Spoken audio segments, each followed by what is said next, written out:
அண்ணாமலையை கிரிவலம் வருகிற பொழுது பேசிக்கிட்டு அலுவலகம் சார்ந்த விஷயங்களை செல்ஃபோனில் பார்த்துக்கிட்டு படம் பார்த்துக்கிட்டு அல்லது இந்த பிறருக்கு இடைஞ்சலாக இந்த பிபி ஊதுவது ட்ரம் செட் அடிப்பது இது மாதிரி நிறைய விஷயங்கள் கேளிக்கைகளில் ஈடுபட்டு கொண்டு வருவது கண்கூடாக நான் பார்த்துருக்கிறேன்.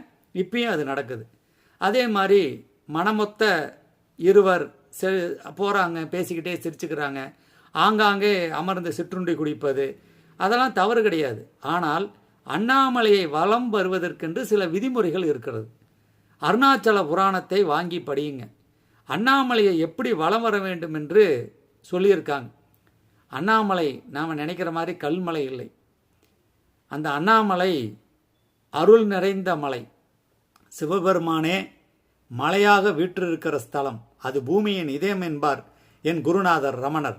எனவே அண்ணாமலையை வலம் வாருங்கள். உரிய